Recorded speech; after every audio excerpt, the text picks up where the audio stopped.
Hello to the 10 people watching this video, which is my Discord server, and thank you guys for watching. And I know you guys aren't been liking my videos, so you guys better start doing it. Anyways, this is the 1,000 player build Massive Civilization in Minecraft by Ish. I'm going to be reacting to it, and in my opinion, I think this is what the Minecraft movie should have been. Anyways, let's get into it. In the biggest social experiment ever done in Minecraft, It's funny, he says that in every single one of his videos. He says that.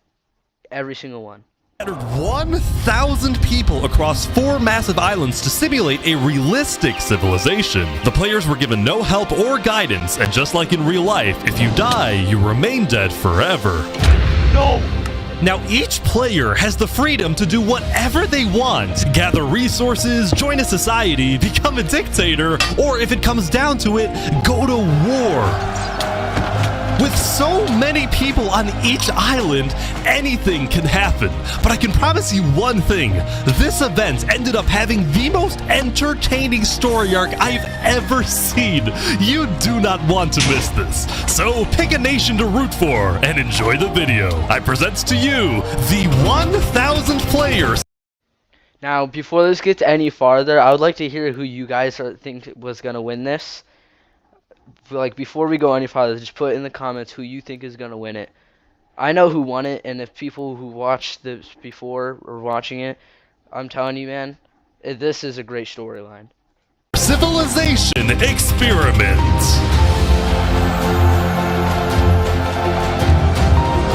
Don't forget, if you want to participate in these videos, join my Discord server, and of course, subscribe to my channel. Alright. Same goes here, guys. Join my Discord server and subscribe. Everyone ready to be teleported? Jump if you're ready. Okay, here we go. So you think you know Wix, but do you really? First up, we've got... Oh, I'm in. On day 1, all 1,000 players were teleported to their islands, each its own biome. We had plains, desert, snow, and jungle. I'm just saying, when this first started, I thought Plains was going to win this because Plains is like your ideal place you want to start. You have your trees, not as many as the jungle to the point where mobs are spawning under it. You're not spawning in snow, so you'll end up like falling into the whatever that snow is called, where you fall into it and you just start dying from freezingness. And then the desert's just horrible because there's no trees. It's huge. Most players spent the first day scouting their island, searching for a place to settle, but almost immediately we started to see people dying, and oddly they were all coming from the snow island. It turned out people were freezing to death after getting stuck in powdered snow, which looks exactly like regular snow but sucks you in like quicksand. This guy trying to free his friends. Oh no. Even worse for the poor people on the snow island, trees were almost nowhere to be seen. The desert island also had very few trees. Which is weird. You would think there would be those frickin', what was it? Frickin' dark oak? Is it dark oak? No, it's not dark oak. I don't know, guys. I don't play enough Minecraft. Which players needed if they wanted to get wood. But the places where players did find trees quickly became extremely valuable hotspots for groups to settle at and colonize. Look at all these people coming together. Community crafting. They're making progress. Meanwhile, the people on the jungle island had essentially unlimited trees and were thus already thinking about other things. What did you say your plan was? I'm gonna take over the world. This is my right-hand man. Darbo. Hello, right-hand man Darbo. Don't talk to him. He doesn't speak. While having a lot of trees did seem like an advantage at first, many jungle people found the island to be difficult to traverse, given the immense amount of trees and the hostile mobs that would spawn on the surface due to lack of sunlight. This fear of traveling also made it more difficult for jungle people to talk with each other, since players could only read chat messages from people 100 blocks away from them or less. Although That's cooked. Also, guys, I'm doing a 100 player civilization soon. Actually should be in 8 days. The 28th, I'm going to be doing a 100 player civilization. Not me, I'm not hosting it, but I'm in one. frankly, at least they didn't have to see what me and the admins were looking at. Lastly, we get to the Plains Island, and boy was it different from the others. It truly was see, it's just like all the peat. perfect island to live on, with green grass, trees, animals, and no natural dangers. This guy's making a little animal family. Or farm. Not needing to worry about dying as much as everyone else, the people on the Plains Island were among the first to start mining for resources like iron or diamonds. They were also the first to build up villages and, yes, to create civilizations. Throughout the first day, you could see two main groups starting to come together. One of them a democracy led by a player named Horace Crown, Our aim is building the most beautiful and nicest city on the entire server. and the second fucking also a love democracy led by a player named Sidefall. I just want to make sure nobody dies. It was actually kind of odd how similar these two civilizations were. They were both located on the southern shore, they both had democratic elections, and their leaders both wanted good for their own people. I just hope nothing happens to change that. Ish, I'm gonna make an Among Us character. Never mind, I hope they die. Soon it was the end of day one. Players across all 4 islands logged off and made plans for the following day.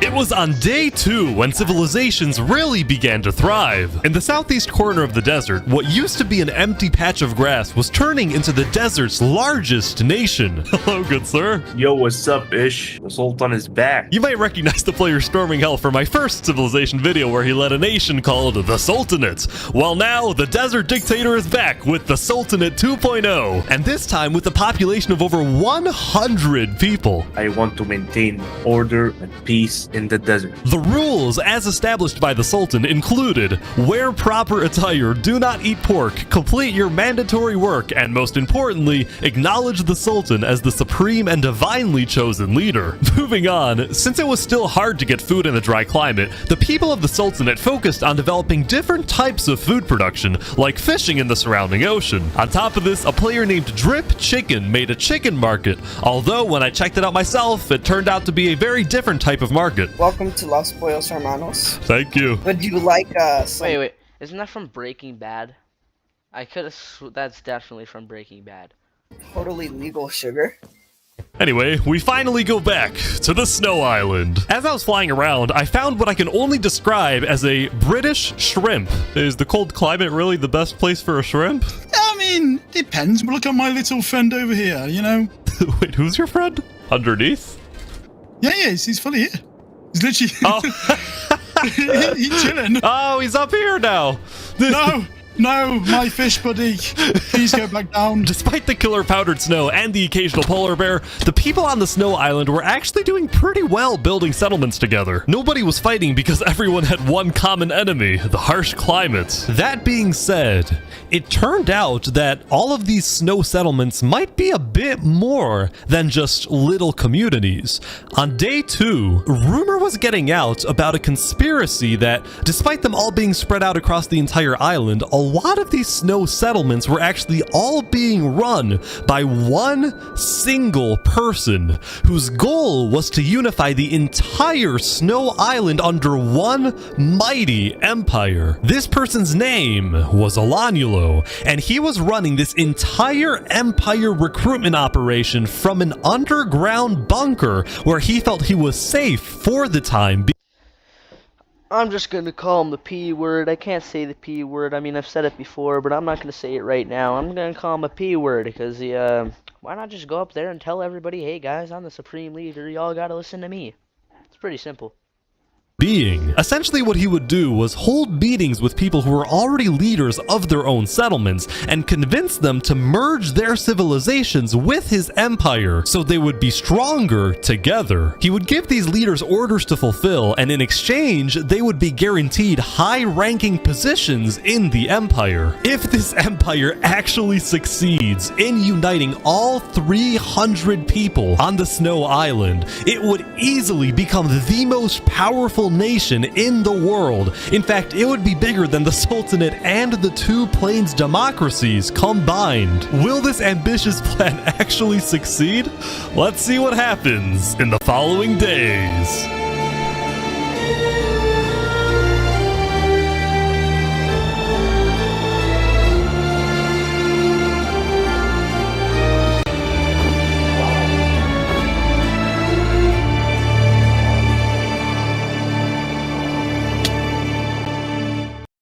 Do you need a free and easy way? I like how he tells you, like how many people died.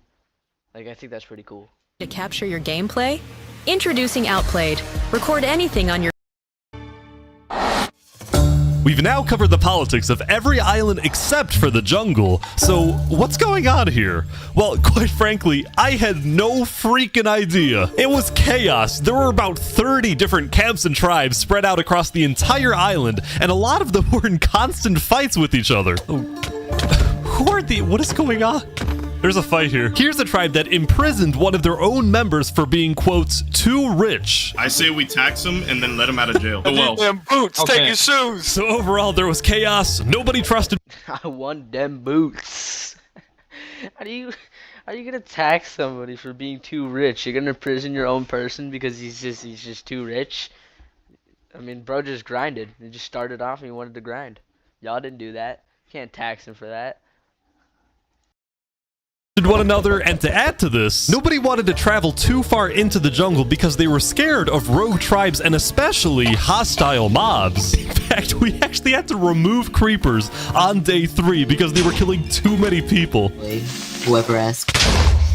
Now, there were actually 2 tribes that were considered the most influential in the jungle. The first, a river-based settlement called the Sea People, whose leader was killed almost immediately by a random rogue tribe. The new leader, Yeetspeak, dedicated his rule to maintaining order, but also to keeping his people happy by setting up events like stand-up comedy nights. I got a few jokes about unemployed people. Oh wait, none of them work. The second... That had to be like the biggest dad joke I've ever heard. Influential tribe was located in the dead center of the jungle, and it was what appeared to be a faction revolving around the worship of a player named Seth. Hello, Mr. Seth. Oh, what's up, bro? Oh. What is this, a cult? What the? Is he a celebrity? This is just creepy. You're telling me this isn't a personality cult? Nah, I wouldn't say that. It's a way of life, alright? It's a religion. Lastly, as I was flying around, I happened to run into this guy again. I'm gonna take over the world. Believe it or not, he had actually become the leader of a pretty impressive settlement. Granted, there was a lot of internal drama in his tribe. Do you see this like really cool tower thing that we're building here? Yeah, it looks great. Yeah. It's really cool, isn't it? And do you see our farm over there? It looks really cool and nice. Now come over here. Could you tell us what this is? In short, 2 of Wazik's tribe members built a librarian's tower, and he thought it was ugly and wanted to burn it down. Now, when I talked to the librarians, they said Wazik just doesn't like the library because he's illiterate. As I said, drop. That's a big word. It's a really big word. Illiterate. And I think the library looks pretty cool.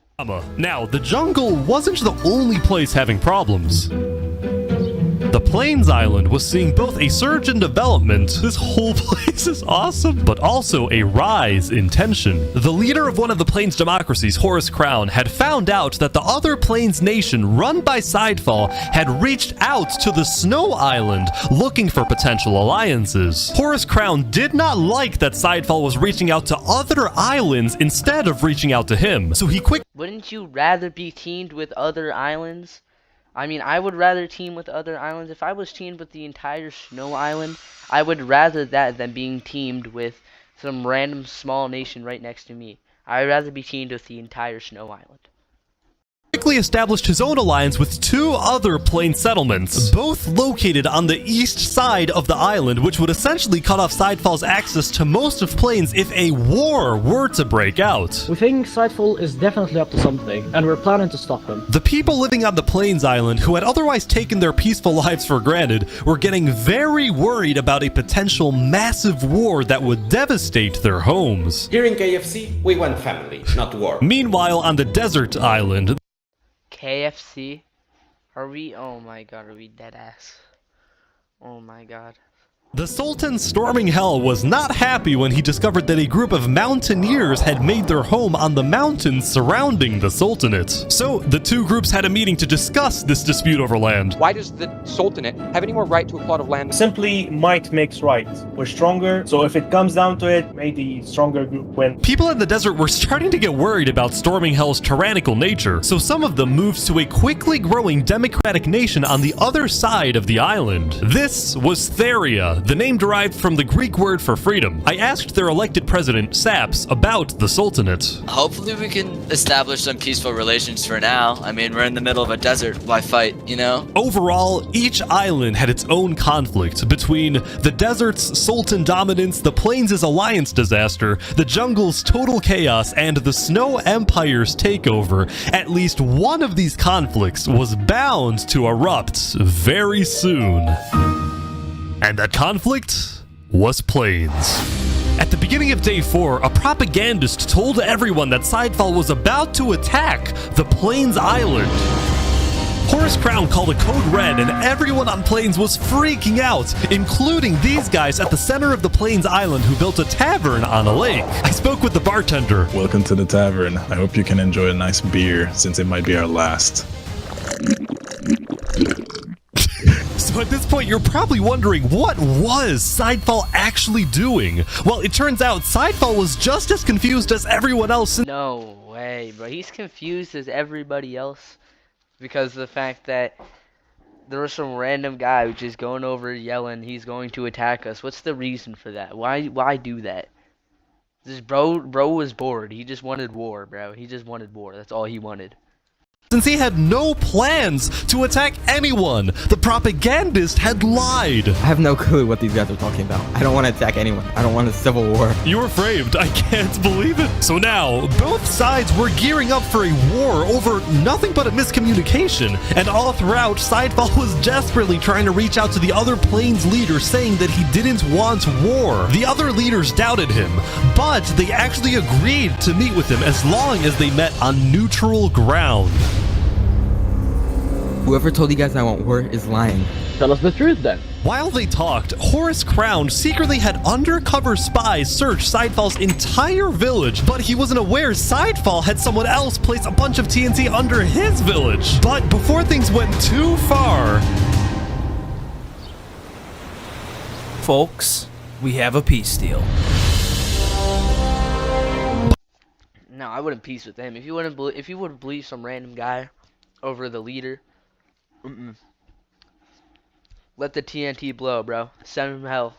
By the thinnest of margins, crisis was averted. After talking, the leaders had made a peace treaty. I actually didn't get to see much of the meeting, but here's essentially what happened. Sidefall first apologized to the other Plains leaders for not being open with them, specifically about his relationship with the Snow Island. He told them he had only reached out to Snow in hopes to get on the good side of a player named A Freakin' Turkey, who was apparently Alanulo's second in command. The Plains leaders discussed their disagreements on foreign relations, Horus Crown preferring keeping alliances within Plains, and Sidefall believing in making allies on other islands. But they were able to put their differences aside. They banished the propagandist from the Plains Island, and at the end, the 4 major Plains nations created a Great Plains Alliance. The Plains Island went from being on the brink of war to being the most united island of all.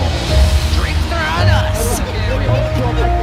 And it wasn't just Plains. Toward the end of the day, all 4 islands were prospering. From the people on Snow collecting resources and building together, to the people in the desert working on the Sultan's build project, which was to create a massive holy city. Even the jungle was at peace at the end of day 4, since the remaining jungle people were just thankful that they were still alive. Soon though, it was the next day. But before we let people back onto the server, the admins and I decided to add a little something.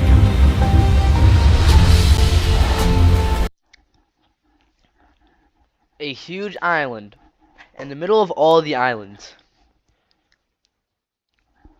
I'm not gonna lie, when I first saw it, that's where I thought the world was gonna be. I kept calling it No Man's Land until I realized the war wasn't gonna be there. We added a 5th island in the center of the world, and we didn't tell the players that we did this. We wanted to see who would discover the island, how long it would take to find, and then what would happen next. So, we started up the server, and the wait began. All you need to do is download Buff, let it run in the background as you play, and just like that you'll start earning buff points. But meanwhile, we have to talk about the Snow Island. Hello, Hey. Turkey! Hello, Itch. How's it going? On day 5, the player A Freakin' Turkey finally gave me a full explanation of the mysterious Snow Empire, which I found out was named the Aculon Empire. Still fearing for his safety, the Empire's founder, Olanulo, gave orders entirely from his secret underground bunker, while his second-in-command, A Freakin' Turkey, carried out his orders and led the people on the ground. You guys have settlements across the entire island. There is a lot.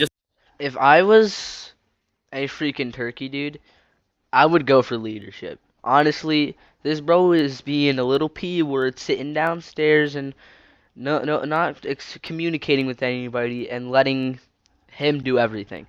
Dude, I would have ran for leader. He's like a more qualified leader. Just know none of it was made by slaves. The Empire relied on strict order to maintain peace. It's now 200 citizens were each assigned a daily job like building, mining, or fighting, and whenever they were online, all citizens were required to be in 2 Discord voice channels at once, which I didn't even know was possible. Also, the Aculon Empire made it a point to document everything, including its list of members, its hierarchies, its physical landmarks, but what I found most impressive was the high-level operation going on in this seemingly regular building. This singular building is the richest place in the entire server. They called this the Quartermaster's House, and it was where the Aculon Empire not only collected and stored all its resources, but also distributed items using a complex request system, where, for example, a citizen asks for iron ingots, and then the Quartermasters decide exactly how much iron that citizen deserves, based on a detailed algorithm they developed. Has anyone tried breaking into this place? Not yet. I think that is not needed, bro. There was no point of doing that. That is going way too far. Oh my god, imagine creating all of that. There's literally no reason for that. Let's just say, if you tried to get in without permission, you're not going to get a very nice welcome. And I kid you not, just a few minutes later, this player, Xelius, was caught trying to sneak his way in, and he was sentenced to a public execution to be held the next day. That's scary as hell. They're kind of strict around here, huh? As long as they don't take away my squid, I'm a happy man. Oh man, look at him. The Snow Island continued to be hyper-vigilant about criminals, but so were other nations, like the Desert Sultanate, which made an inescapable prison. He is surrounded by lava. Or Wazak's nation in the jungle, which made a giant sand trap. Oh, this is evil. Just you wait until we have a nice little deliberation with something. Yeah. I'm gonna be put to death, you know. Like even planes didn't feel exactly safe, as this self-described capitalist nation made a giant wall to protect its people. We want to make sure that communists cannot take this away from us. But as I was talking to these guys, I got tipped off from someone in the desert that something big was about to happen. The Sultanate army's on the move. The Sultanate sent... That's scary. To see people in diamond armor on boats swimming across the water is absolutely horrifying. Especially in the dark, dude. I'd be like, hell no, I'm running. This elite squad on a secret nighttime mission. Their goal? To find a group of people that had been rumored to want to assassinate the Sultan. They're at the north side of the island now. Oh yeah, okay, this is our target, Okay, let's go. According to the Sultan, the people hiding in this little settlement were indeed the attempted assassins, and now the group had a decision to make. Oh, we're gonna kill this guy. Do we kill this guy? Up until now, there hadn't been any violence between desert nations. Will this be the breaking point?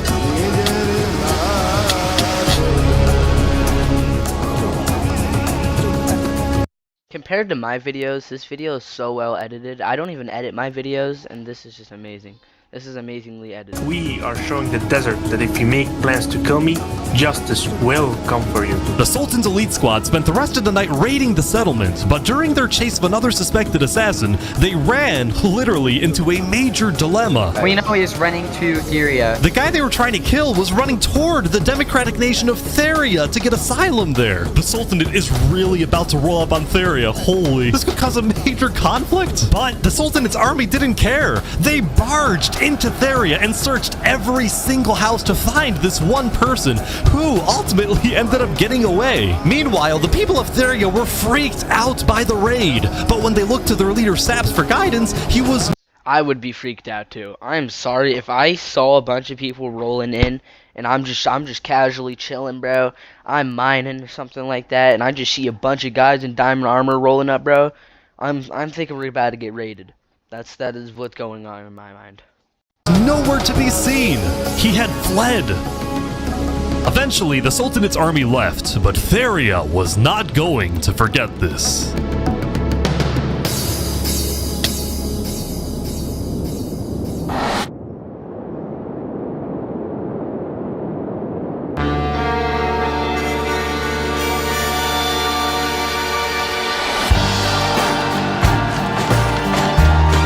Attempting to blow up the quartermaster's house, Zelius betrayed our people.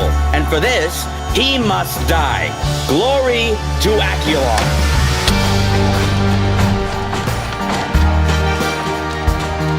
It was a busy day for A Freakin' Turkey. The execution was successful, but the Empire didn't yet have a written constitution or a justice system. So A Freakin' Turkey met with a player who claimed to be a lawyer to set up a legal system. You get the smaller seat, unfortunately, but do know it is quite important as well. I'm used to cramming into tight spaces. Afterward, A Freakin' Turkey took his guard to Drew and confronted some farmers who he claimed weren't producing enough food for the Empire. I swear I will not miss any payment I have to owe you. Drew, the bow, please. I expect 5 stacks of bread delivered within 1 to 2 business days. Even though he was a little tyrannical at times, A Freakin' Turkey was actually becoming very well liked in the Aculon Empire because he got things done and he was a charismatic speaker. Fellow citizens, it is my distinct honor to pronounce Steve and Pixel as husband and wife. I think this is the weirdest thing in the world. Now, this is, I mean, I guess it would go along if this was like the Minecraft movie, not the whatever the hell we got. But this, bro, I think this is just weird. Why are you doing this, bro? It's just no. See, even though he was only the second in command of the Snow's Aculon Empire, many people were starting to view A Freakin' Turkey as a better candidate for leader than Alanulo, since he is, bro. Alanulo's being a little pee-pee. All the way down there, bro. Most people in the Empire had never even seen Alanulo, given that he's been hiding underground the entire time, afraid of being assassinated. In fact, some of his own citizens weren't even sure he existed. While Alanulo ruled from afar, only talking with high-ranking officials, A Freakin' Turkey was considered a man of the people, someone who talks to everyone. In fact, A Freakin' Turkey had gained so much notoriety that leaders of other nations were starting to reach out to him for alliances rather than to Alanulo. So, as a result of all of this, Alanulo was starting to get a little worried. Turkey knows that I created this empire and its entire political system, and as long as I am alive, I will be its only ruler. That's cold.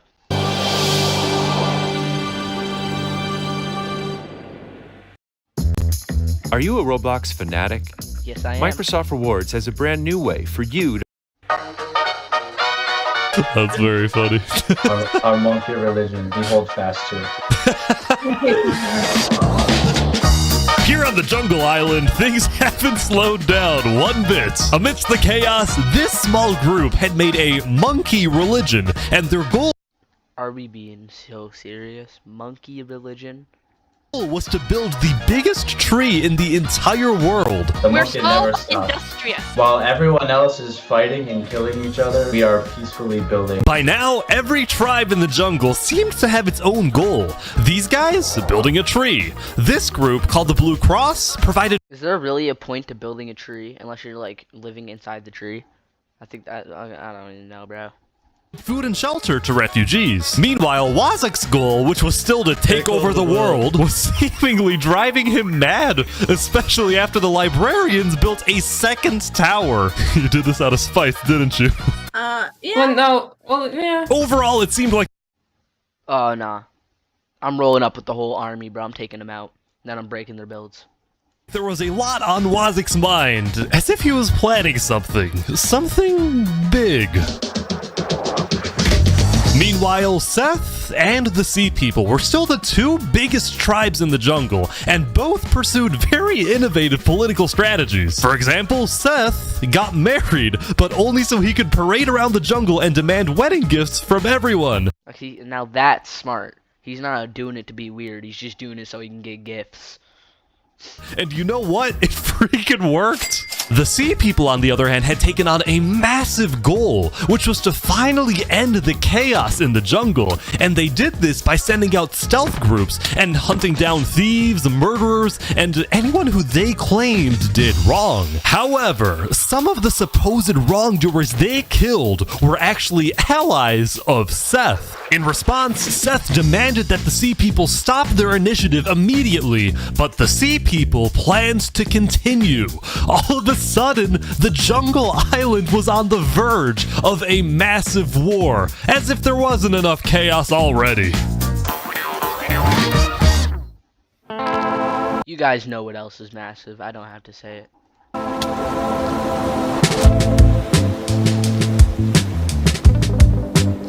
Wait, is someone actually here? I think so.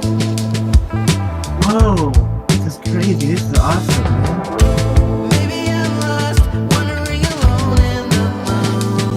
What is this song? On day 7, a player named the Pokemonkey discovered the secret 5th island. The island had a mysterious dead terrain, a small pre-built village in the center, and underground, it contained netherite, which is the strongest and rarest resource in the world. Now, Pokemonkey was a part of Sidefall's nation in Plains, and he quickly alerted Sidefall about the very strange and unexpected discovery he'd just made. He's taking the blue lantern so people believe him. Guys, I'm not lying, there really is an island! 2 minutes later, another person found the center island. This time, someone from the jungle. Then, like a domino effect, more and more people started arriving, typically either alone or in small groups, like these guys from the desert. Even though they all came from different islands and nations, nobody was fighting.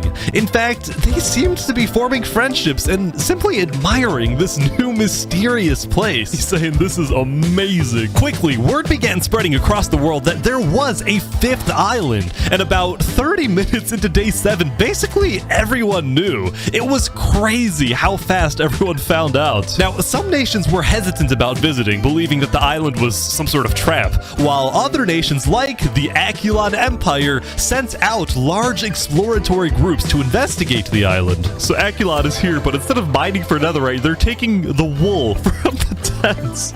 Oh, they don't have sheep in the snow island. That makes sense.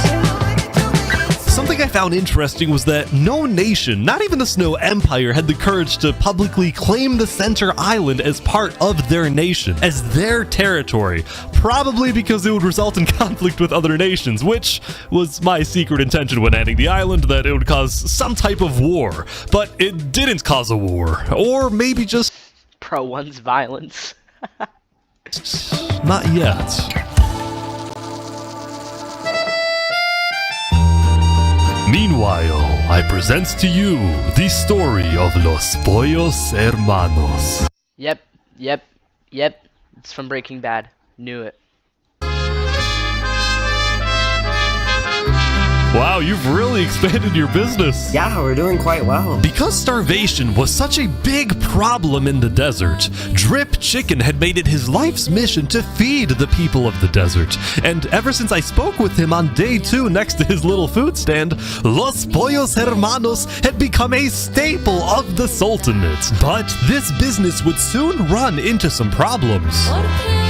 See, on days 4 and 5, the Sultan storming hell was unsatisfied with the slow progress on his build project, the Holy City. So he demanded that the farmers of the Sultanate stop growing food and instead work on his build project. And just like that, the food supply going into Los Pollos Hermanos had completely stopped. The restaurant suddenly had no food available to sell.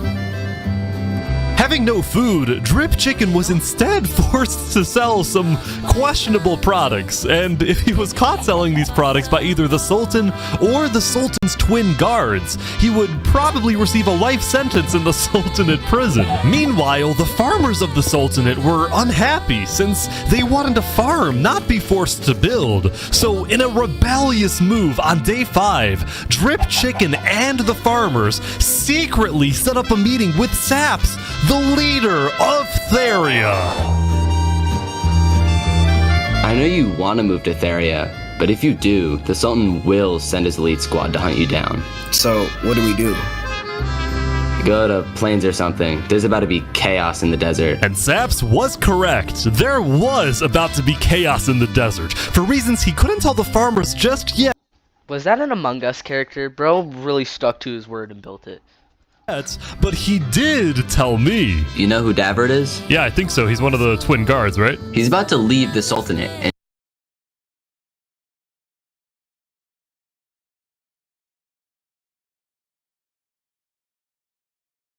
And join me.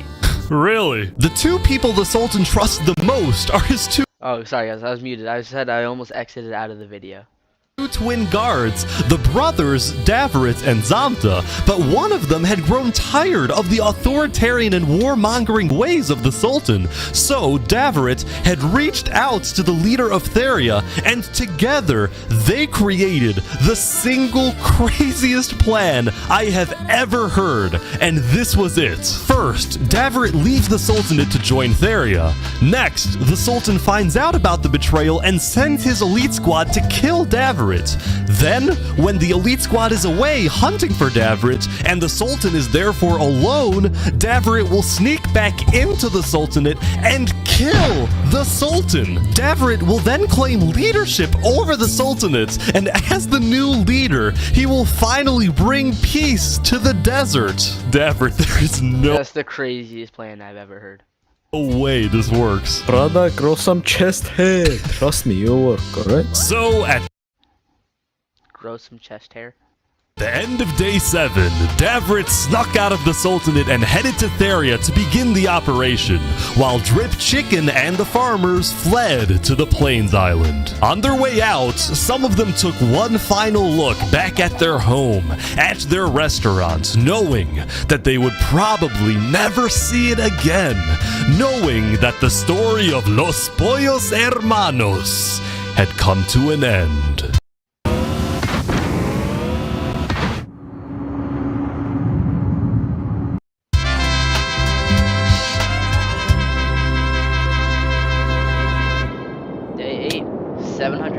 Basically 800 people left. On day 8, there was a major event on the Snow Island.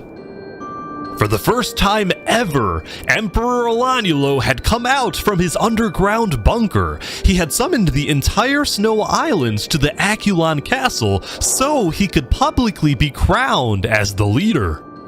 Before the coronation, all high-ranking officials were required to provide Olanulo a gift. I present to you a high-quality pair of premium brand sneakers. Thank you, Applewood. He just gave him the Yeezys, just like that. Bro, you gotta keep them Yeezys for yourself.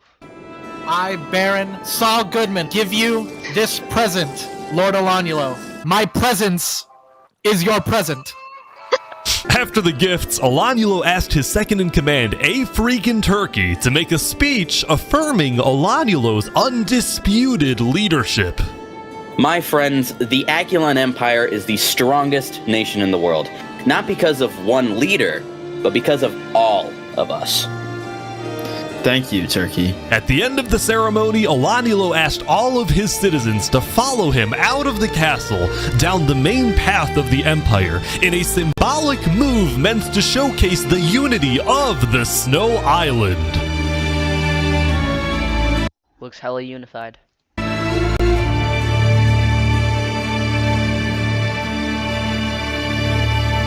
But this image of unity was only a mirage. There was a lot of discontent building within the Empire for many reasons.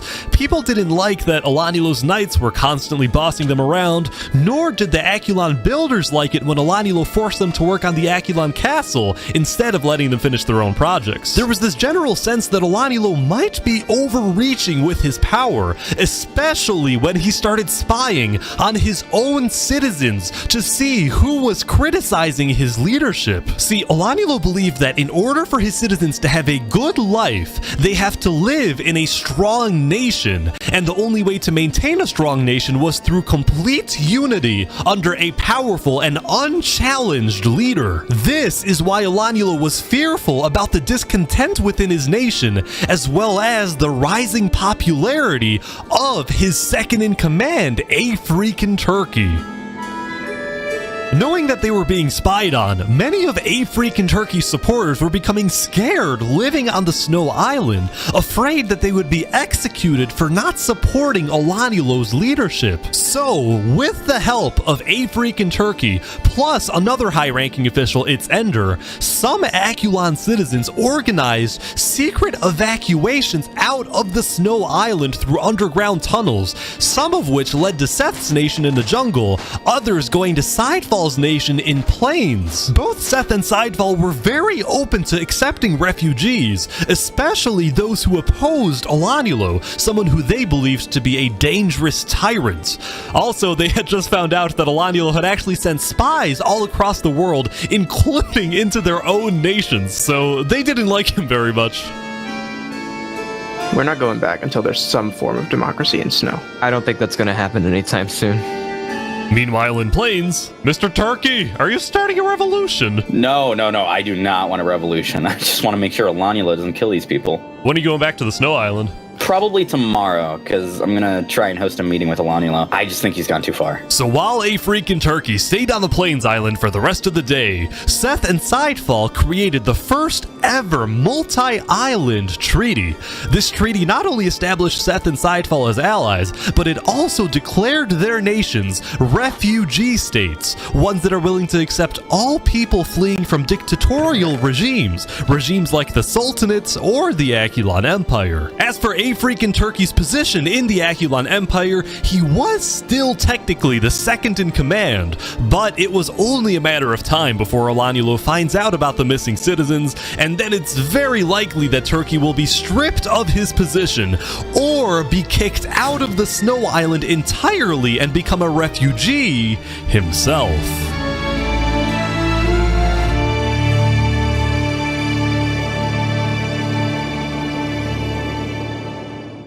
Yeah, I don't know if... Wait, is that a basketball court? On day 8, the center island was getting a lot of visits from curious players, and instead of fighting each other, everyone was just kind of hanging out and doing their own thing. TP to me, look at this. What is this? Don't... It's the beekeeper, bro. Don't question me. Question me. Later that night, some adventurers started terraforming the dead terrain, making it green. This actually looks not bad. These guys, meanwhile, made a secret underground church, and they hosted many ceremonies and cultural events. What type of ritual is this? Now, I actually attended 2 churches on day 8, the second one in Sidefall's nation, although I was very disturbed by the person sitting next to me. After a near-death experience.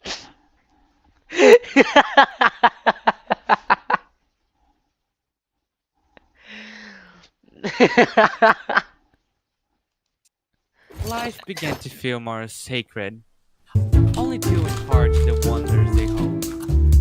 I cannot say what they are, however. Right way to lead this world. Whoa, what did I do? They're taking him away. Oh no. Later that night, the Plains Island received an unexpected visit from the Akulon Empire's state-sponsored journalist. I'm with the news.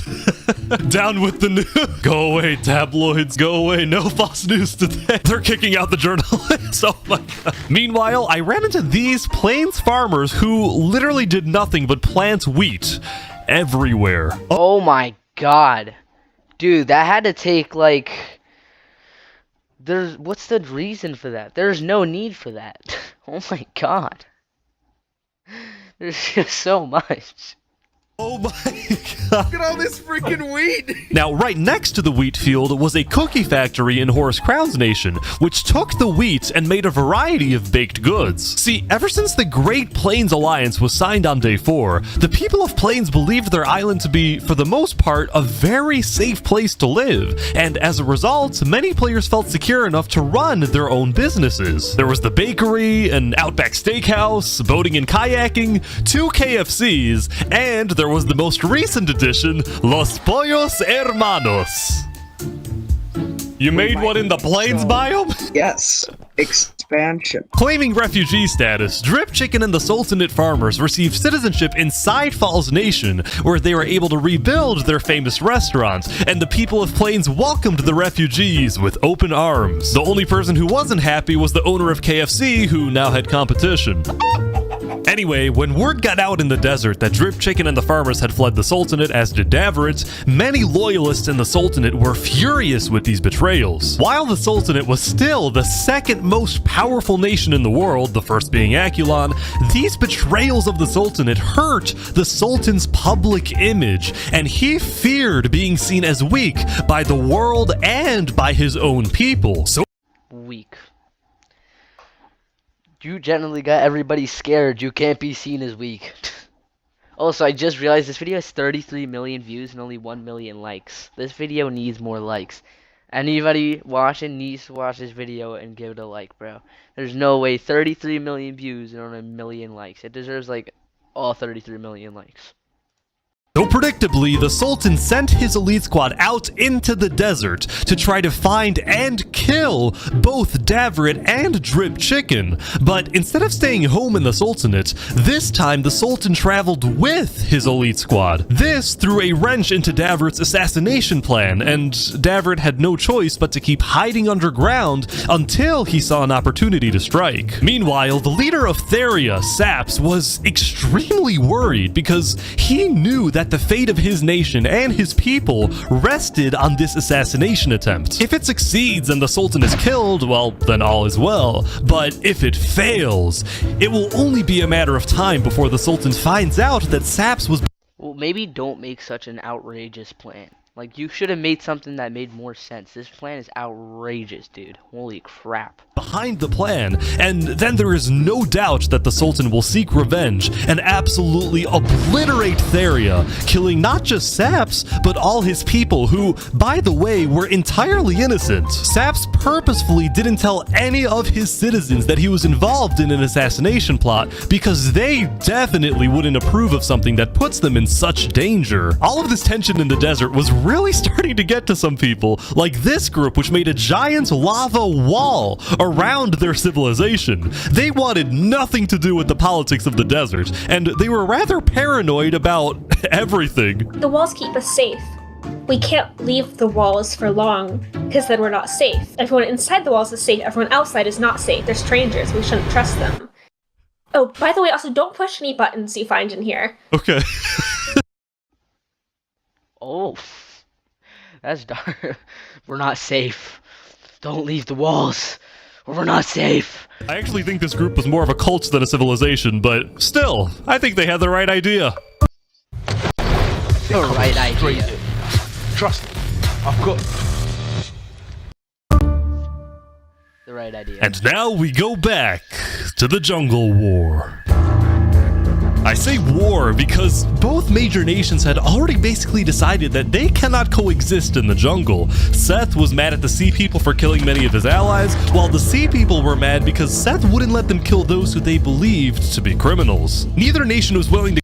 Yo, wait until y'all see this. I'm not gonna spoil anything, I'm just letting y'all know this is about to be like the biggest thing like so far on the video. ...compromise on this, so war seemed inevitable. However, because Seth had also recently formed an alliance with Sidefall from Plains, a war between the two jungle nations would likely cause Sidefall, as well as the rest of the Plains Island, to join the battle, thus turning this into an actual world war. So, given that the stakes were so much higher now, both sides agreed to have one final meeting to maybe work things out. It was Wazak who quickly offered his nation as a good neutral location for the meeting, and he was quite enthusiastic about hosting. On day 8, Seth and the Sea People sent their highest-ranking officials to Wazik's nation, where the meeting would take place. Alright, Seth. You're up first. I think the Sea People are killing people for a lot of irrational reasons. So, you know, as an example, right? They had 5 stacks of cookies taken from them. That takes like 3 minutes to get, bro. And he's like, I don't think you should murder someone over that. We requested he give it back, and he basically said no, so he was put on KOS and we killed him. So that was exactly what Seth just said. Let me add some context. Soon, the argument began to escalate. And the people you attacked were direct allies. I'm sorry, but what other ways do we have to stop the chaos in the jungle? They stole. They didn't deserve to be killed over it. Do you really want to go to war over this? Well, if you keep killing our people, then we won't just stand by and watch. Alright, fine. The Sea People declare war. Alright, let's do it. But before a fight could begin, Wazik yelled, "Double, no!"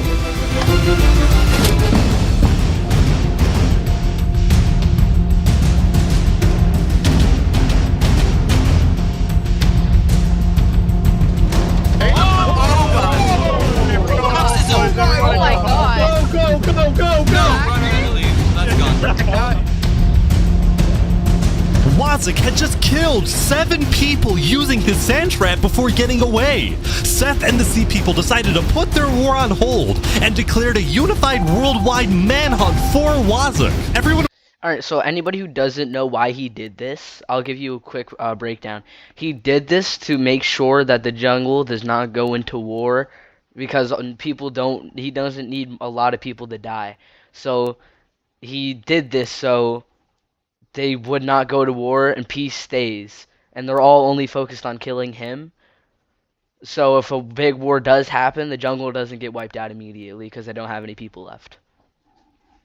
I was confused about why Wazik He's a true one. did this, but then I remembered something Wazik had told me the day before.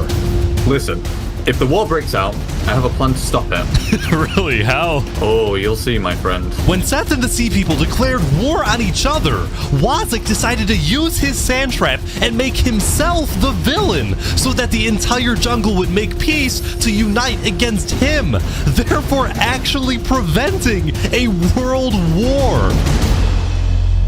Wazik is now hiding underground.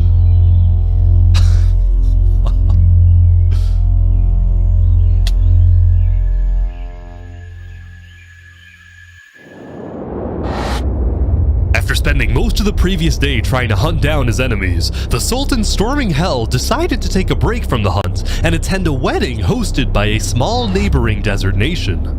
It was a huge honor in the desert for the Sultan to visit your civilization, so there was a lot of buzz surrounding the Sultan's visit, and everyone in the desert knew he would be there. Zamta the Twin Guard was also at the wedding, and he was quite thankful for the break since he secretly despised having to hunt for his own brother. When the Sultan demanded that Davert be tracked down and killed, Zamta was horrified by this order, but he kept silent, fearing that he'd be next. Zamta could only hope that Davert was far away now, hiding in a place where the Sultan would never find him.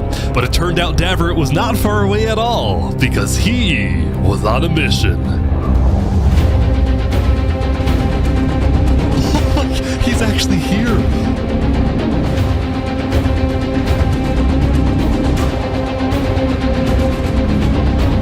Davert was coming to kill the Sultan, but he had to be sneaky because the Sultan was guarded by his elite team. The plan was to catch him and his team off guard since it would only take a few hits to kill him. I'm so nervous right now.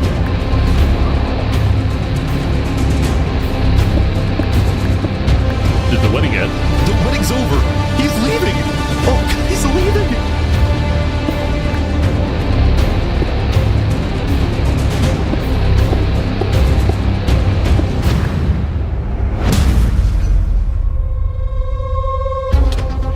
Oh, Davert! Holy crap! Oh, he's hit him so many times.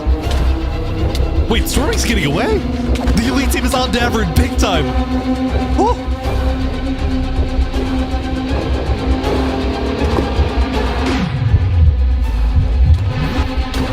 Oh, he's getting close. He's getting close. Oh, he around? Holy crap, everyone's here now! This is insane!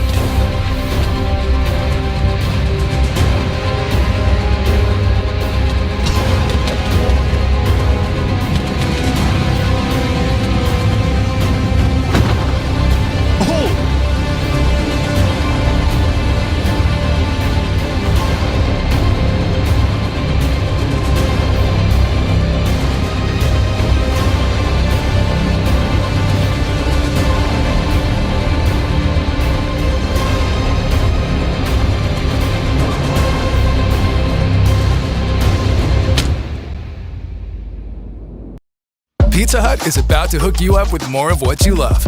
Because when you order any pizza, we'll hook you up. Bro committed suicide? Damn. W! Somebody said W. Dude. That's crazy. Bro just committed. He just jumped right off. L. L's in the chat.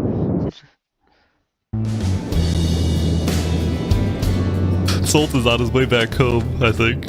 What is happening?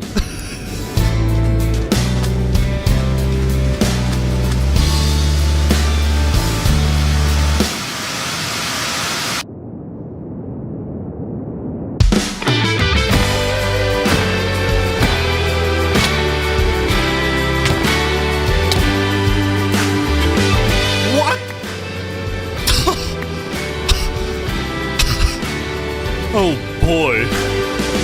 Angry about the death of his brother Davrit, Zamta betrayed and killed the Sultan, storming hell in what he called an act of revenge. All of a sudden, within the span of a few minutes, storming hell, Saps, and Davrit were all dead. Both the Sultanate and Theria were without a leader, and the desert island was in a state of total confusion. Now, because the Sultanate didn't have a solid line of succession, there was a short power struggle that ended with the Sultanate getting completely dissolved. On day 9, the second most powerful nation in the world had fallen, and most of the Sultanate's citizens ended up fleeing. That being said, it wasn't totally the end. Some who were still loyal to the late Sultan decided to form their own militias, whose only goal was to track down Zamta and avenge the Sultan. We are called by our divine leader to kill the dirty traitor, mashallah. Theria, on the other hand, didn't dissolve and instead elected a new leader, a player named Jophiel, who was well liked and trusted in the community. Still, the people of Theria would continue to live in a state of fear, afraid they would be invaded by one of the new desert militias. Also, they would never find out why their founder Saps jumped off the Therian tower, which he did because of guilt. After he saw Davrit die, Saps believed that the Sultan would invade and destroy Theria, and he felt too ashamed knowing that he would be responsible. It was only thanks to Zamta that the invasion didn't happen. The death of the Sultan sent shockwaves throughout not just the desert, but the whole world. Many nations went on lockdown, including the Akulon Empire. While they technically weren't allies, Emperor Olanilo had always admired Sultan Storming Hell's strong authoritarian leadership. So after the lockdown, Olanilo sent his diplomats to the desert to offer support to the Sultanate militias. At the same time, on the Plains Island, Drip Chicken of Los Pollos Hermanos was watching the desert from afar, and he was worried about these rumored desert militias. Because This is cooked. Imagine losing both the major desert leaders in just one day. Drip Chicken was from the desert, he was able to educate his customers in Plains about the politics of the desert, and after Saps' death, he encouraged Sidefall to send diplomats to Theria quickly, and Sidefall did just that. On day 9, Theria officially joined Seth and all the Plains nations in the Refugee State Contract, and what originally started as a simple refugee agreement between Seth and Sidefall had now turned into a worldwide alliance called the Alliance of Democratic Nations, or put simply, the Allies.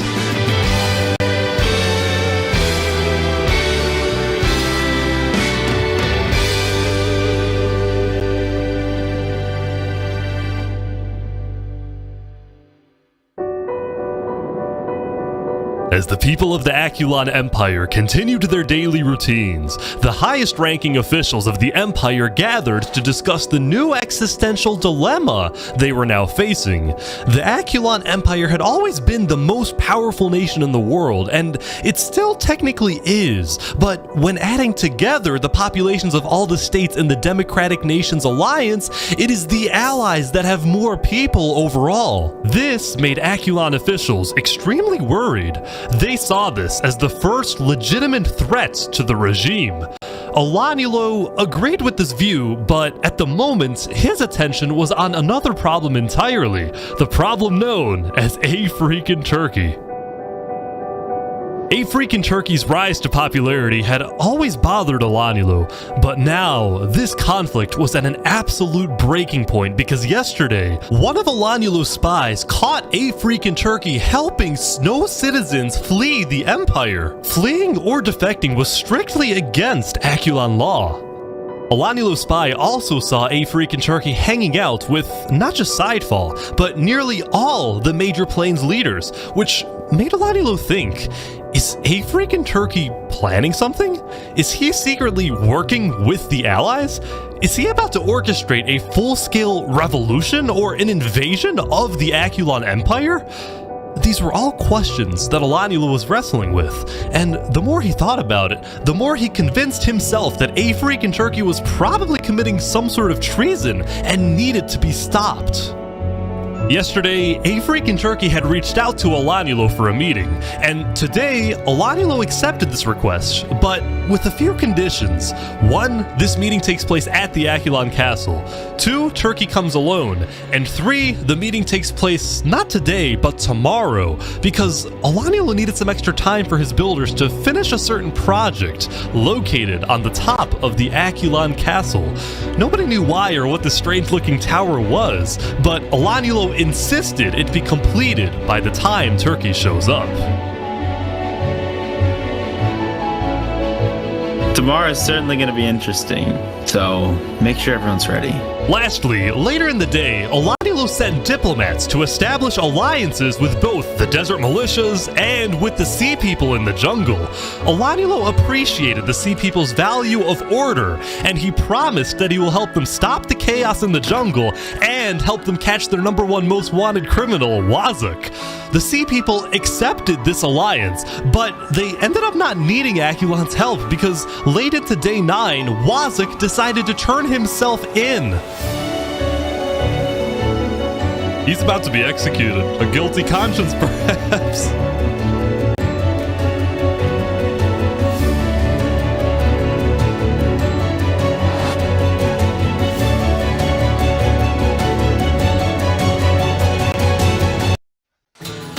Whatever you do it for less at Harbor Freight.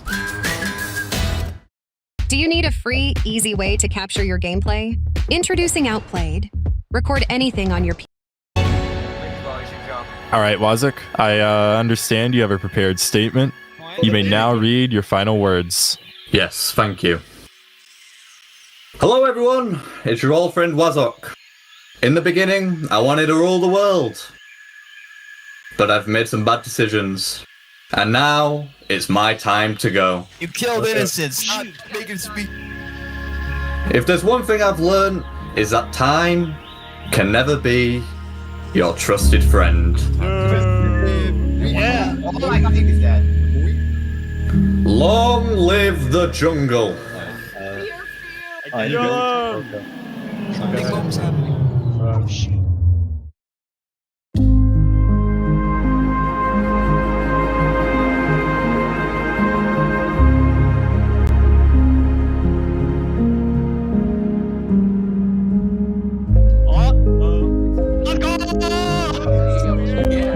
After deciding that being a criminal in hiding isn't how he wanted to live, Wazuk instead chose to face his inevitable death on his own terms, and by doing so, he gave the jungle one last moment of unity. Anyone else jump? I'm sure they realized after it was over the fact that what he did helped them greatly. I'm sure they realized that. The conflict between the two major jungle tribes was still unresolved, especially now that they were in opposing alliances, but for this brief moment, there was peace in the jungle. Well, that was fun. Everyone's coming down the tree now.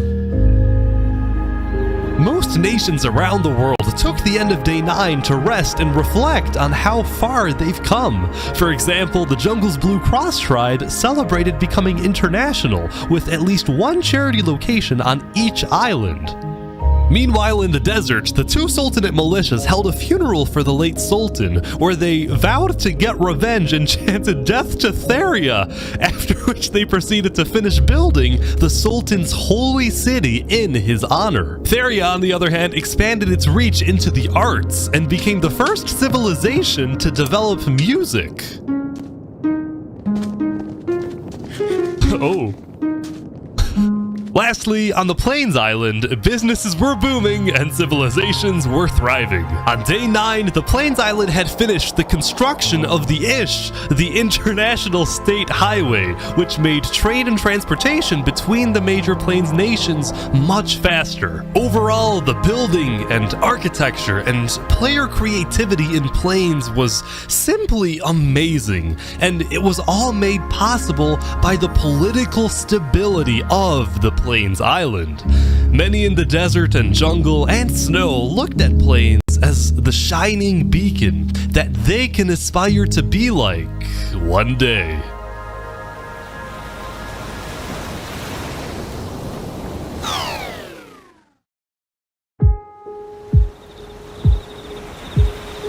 As the end of the day approached, A Freak in Turkey returned to the Plains Tavern after spending the day traveling around the world, visiting civilizations in the jungle, the deserts, and of course the Plains Island.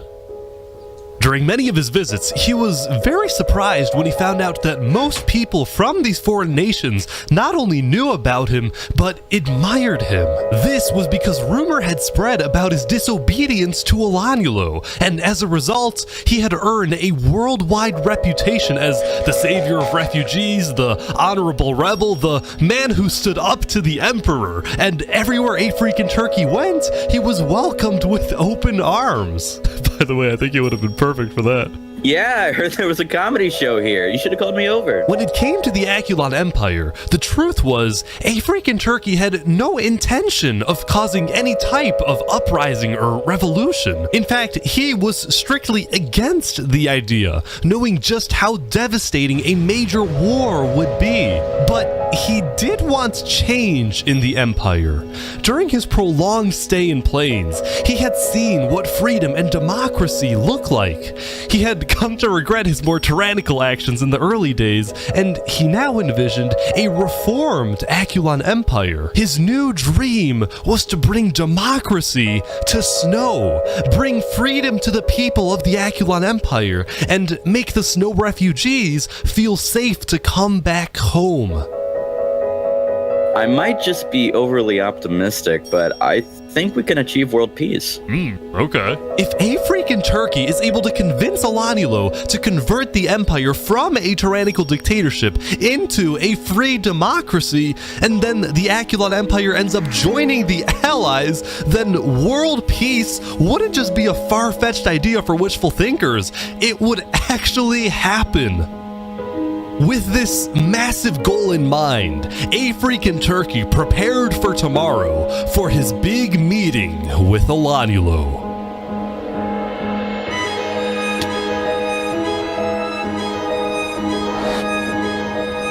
Just remember everything we talked about. We'll be watching. Before A Freak in Turkey took off for the Snow Island, he had met with the 4 major Plains leaders one last time to tell them what he hopes to achieve in his upcoming talk with Alanyulo. The Plains leaders were pessimistic. See, when they heard about Alanyulo's strict conditions for the meeting to take place, they suspected that this was going to be the meeting where Alanyulo removes Turkey from his second-in-command position, or worse, puts Turkey in Akulon's prison. Whatever happens today, the Plains leaders promised Turkey that he has the full support of the allied nations. Even if they can't attend the meeting, they will be watching and will do whatever they can to help him.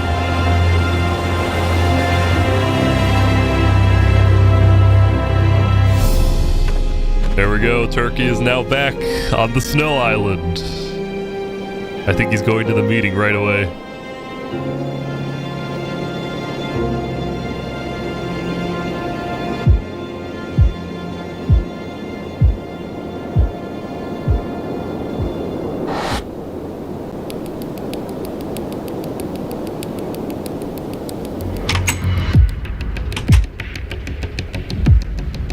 This is weird. Turkey's been at the castle for like a few minutes now, and Elaniel's nowhere to be seen.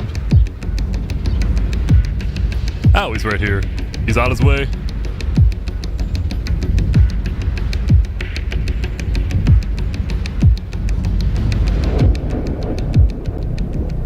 Here we go. Everyone's here now. I think everyone's here now. Knights come to the castle. Wow, I think these are all the high-ranking officials of Aculon. They're all here. Hear ye, hear ye. All barons, Duke Turkey, and fellow knights have now come together to speak with Emperor Elanielo. Elanielo, would you please start the conversation? Wait. Turkey, hold up. So before we begin, sorry to interrupt. I have a special thing I want to do real quick. Wait. Here. When it came time to take things to the next level, I knew that I had to make a website, and Wix... Drew, not yet. I want to do something first. Turkey, can you sit on the throne for a second? Why? Just do it. Okay. What are we doing? What is happening? Can I trust you, Turkey? Yeah? You like What? this, right? Sitting on the throne? You put me on here. I don't know what you're talking about. In front of all these people? What are you getting on about? I know that you've colluded with the Plains Alliance. And I know that you want to take over this nation. Take this throne for yourself. Whoa. What? There's nothing you can do at this point to convince me that you're not plotting a revolution against me. I caught you red-handed. No! Elanielo! Yes, I've talked with Plains. I've also talked with Desert and Jungle. I am a diplomat. And I'll tell you this, all those people that I talked with will become our allies the moment we turn this place into an actual democracy. Why are you secretly leading people off my island? Oh, man. Because they thought you were going to kill them. Mm-hmm. And to be honest, so did I. So that's the point of this meeting. You want to get rid of me? You know what? How about I just leave, and you won't have to deal with me again? I'm just gonna go, okay?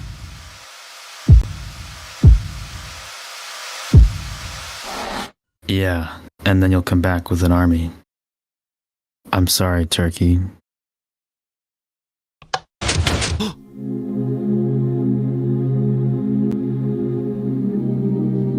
No, bro, Turkey.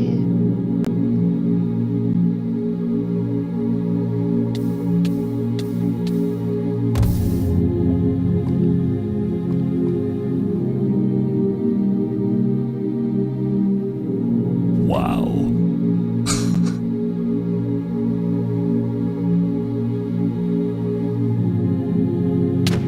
Oh! Wait, they're killing Turkey's supporters!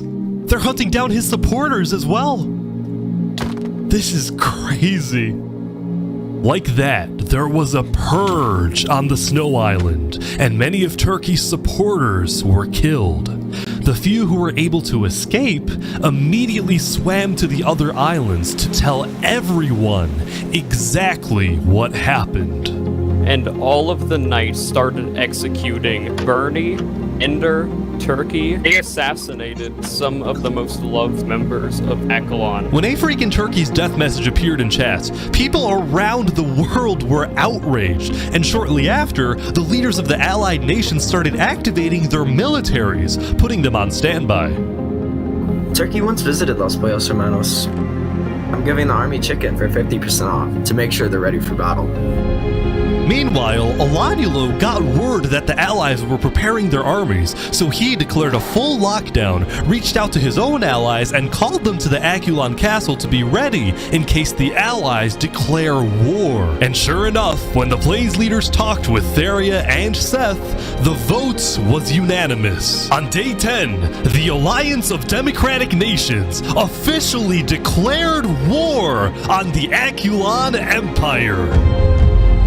I just want to say I wish you luck and great success. Hopefully we all see some of you tomorrow to sign the constitution of the new Akulon Republic. The new Akulon Republic that we all dream about having. Thank you. Thank you all. This isn't about us. This isn't about our lives. It's about getting justice for Turkey and ridding the world of tyranny. All the allied nations met up at the center island so they could attack the Snow Island together. Today, we fight for revenge. We fight for freedom.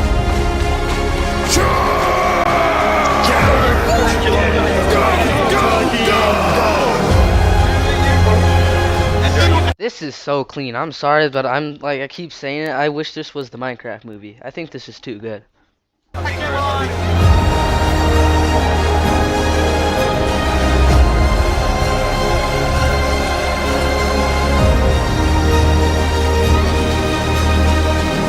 But little did the allies know, Elanulo had set a trap. The Akulon builders had taken inspiration from history and created what they called the Iron Torch, the most advanced defensive tower in the world, complete with dangerous height, sturdy walls, arrow slits, and lava cover. This is crazy.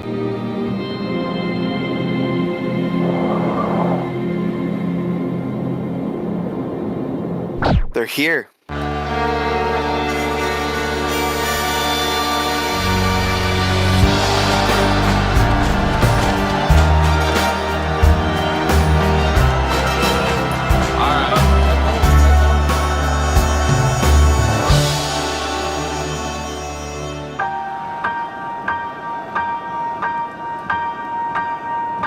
Time can never be your trusted friend or your sworn ally. No, it's the harshest mistress of all. And life is just a chain of moments spent, 1,000 hellos and goodbyes. Maybe a love like ours can leave out its call.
Terrible time for that.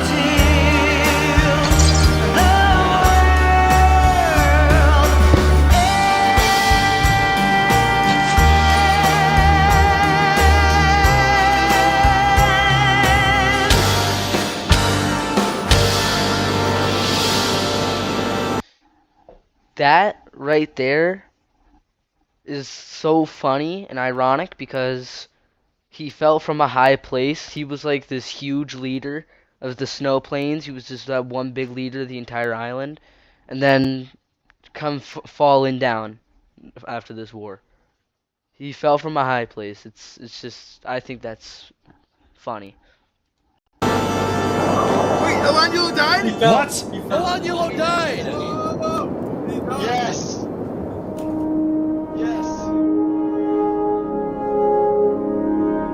Soon after Elanulo died, the Aculon Empire officially surrendered.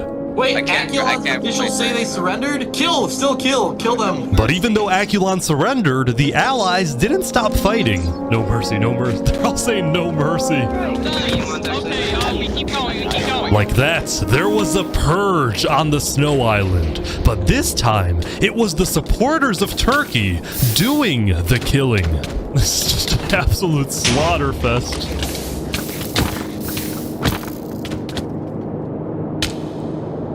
After a while, the Allies had completely taken over the Iron Torch, and all the Aculon forces had either been killed or had fled the island and gone into hiding.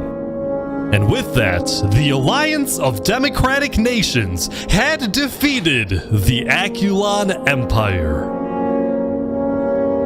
It was only when the war ended and the clouds parted that the Allies were finally able to reflect on what they had done. They had succeeded, but they had also shown no mercy. When their enemy surrendered, they continued to be ruthless and thirsty for blood.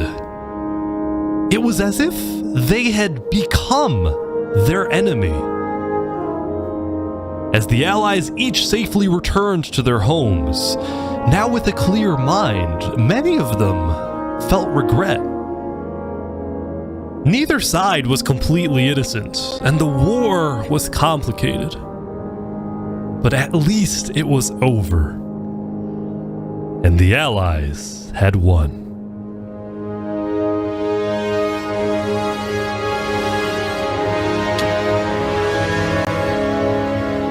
Over the next few days, the people of Plains, Theria, Seth, and a few smaller nations created a world alliance with a massive parliament building on the center island where world leaders met to discuss the affairs of their nations and, most importantly, to keep the peace. And the first order of business was pardoning the few living players who fought for Aculon so they didn't have to live in hiding. Meanwhile, the Snow refugees were able to move back to the Snow Island and create the new Aculon Republic, putting democracy in Snow. They also tore down the remains of the Iron Torch and put in its place a graveyard honoring all who died in the Battle of Aculon. And overlooking the graveyard was the man, or Turkey, who inspired them all.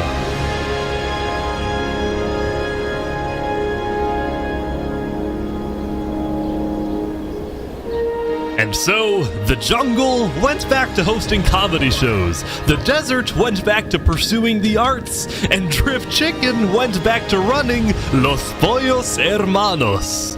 After all that happened throughout the days, things were finally settling down.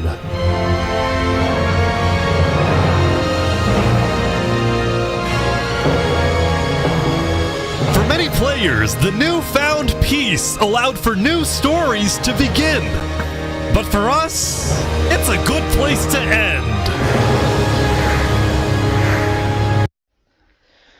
That was the greatest video I've ever watched. That was great. If you guys want to watch this video, 1000 players build massive civilization in Minecraft by Ish, check it out.